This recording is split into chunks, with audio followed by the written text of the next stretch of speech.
Politics वाला। आओ राजनीति करें। चाहे कमिश्नरी से आए, चाहे भोपाल से आए, चाहे जिले से आए, सबके लिए सूटकेस दिया जाता है और वो हम लोग देते हैं। सब इंजीनियर जो है वसूली एजेंट के अलावा कुछ नहीं रह गया है। कौन माई का लाल है जो जनपद से लेकर भोपाल तक पैसे नहीं खाता? यह किसी बॉलीवुड फिल्म का सनसनीखेज डायलॉग नहीं है, बल्कि मध्य प्रदेश के सतना जिले में सिस्टम के मुंह पर जड़ा गया एक जोरदार तमाचा है। भ्रष्टाचार के आरोपों में निलंबित हुए ग्रामीण यांत्रिकी सेवा के सब इंजीनियर सतीश समेले ने कैमरे के सामने जो कबूलनामा किया है, उसने पंचायत विभाग से लेकर वल्लभ भवन की बंद एसी दफ्तरों तक हड़कंप मचा दिया है। समेले का यह तेवर अब एमपी की राजनीति और ब्यूरोक्रेसी में भी चर्चा का विषय बन गया है। कौन माई का लाल है जो जनपद से लेके और भोपाल तक जो पैसे नहीं ले रहा हो? अगर पैसा ना ले रहा हो, अपने बेटे की कसम हनुमान जी के सामने खाए तो मैं मान जाऊंगा। कमीशन मैं बता रहा हूं आज स्पष्ट तौर पर। जनपद में आप जैसे ही चलते हो तो काम जैसे ही शुरू होता है तो सरपंच को 10% चाहिए, 5% सचिव को चाहिए, 3% GRS को चाहिए, 5% सब इंजीनियर को चाहिए, 2% सहायक यंत्री को चाहिए और 2 से 3% जनपद सीओ को चाहिए। इसके ऊपर जितने भी अधिकारी ऊपर से आते हैं, इससे लेकर जेड तक किसी भी ऑफिस का आएगा, चाहे वो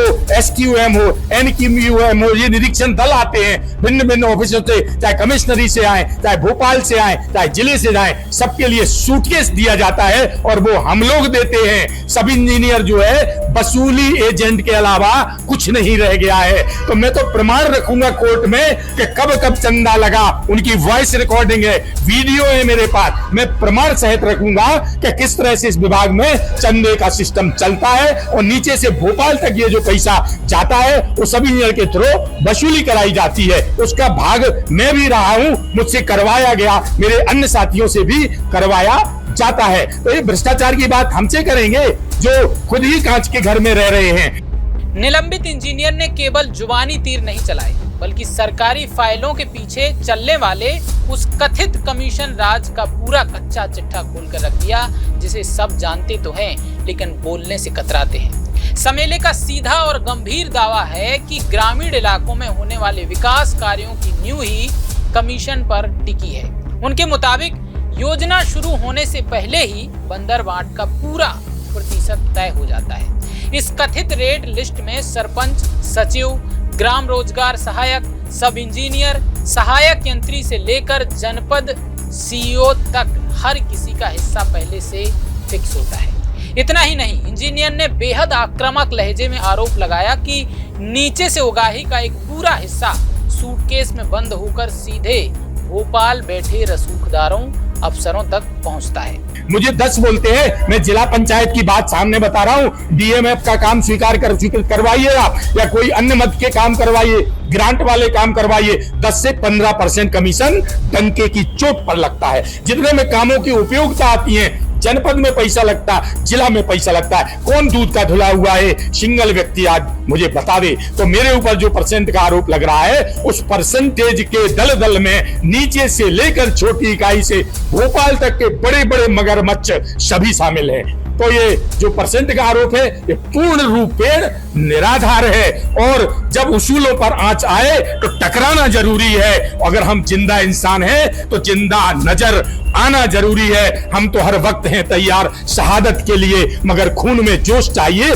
बगावत के लिए। मेरे जुनून का नतीजा जरूर निकलेगा, इस शायद समुंदर से नूर जरूर निकलेगा। मैं हाई कोर्ट में सारे प्रमाण रखूंगा किस तरह से वसूली होती है, किस तरह सब इंजीनियर को बलि का बकरा बनाया जाता है। और यहां से लेके भोपाल तक के सारे अधिकारी आज तक जितने आए हैं, सब मलाई मार के सूटकेस लेके जाते हैं। अब बात यह है कि अगर एक सरकारी सिस्टम के भीतर रहे अधिकारी के इन दावों में रत्ती भर भी सच्चाई है, तो यह मध्य प्रदेश की प्रशासनिक शुचिता पर बहुत बड़ा कलंक है। और जब जनता की गाढ़ी कमाई का बड़ा हिस्सा इसी तरह प्रतिशत और कमीशन की भेंट चढ़ जाता है, तो फिर जमीन पर विकास के नाम पर क्या बचता है? क्या यही वजह है कि करोड़ों की सड़कें पहले ही बारिश में बह जाती हैं और सरकारी भवन बनने से पहले ही जर्जर हो जाते हैं? ये जो कुछ आरोप लगाए गए हैं तकनीकी रूप से, ये सभी आरोप सतीश समेले के व्यक्तिगत दावे और उनकी अपनी भड़ास है, जिनकी स्वतंत्र रूप से पुष्टि होना अभी बाकी है। संबंधित विभाग या मोहन यादव सरकार की ओर से इस मामले पर अभी तक कोई आधिकारिक बयान या सफाई नहीं आई है, लेकिन अब यह सरकार की कार्यशैली पर निर्भर करता है कि इस सिस्टम ब्लोअर के आरोपों की निष्पक्ष या उच्च स्तरीय जांच होती है या फिर हर बार की तरह इस बार भी इन आरोपों से किनारा कर लिया जाएगा या कि मामले को फाइलों में दबाकर ठंडे बस्ते में डाल दिया जाएगा। खैर, वीडियो कैसा लगा हमें कमेंट बॉक्स में जरूर बताएं और इस मामले पर अपनी राय देना बिल्कुल ना भूलिए। चैनल को सब्सक्राइब कीजिए। नमस्कार।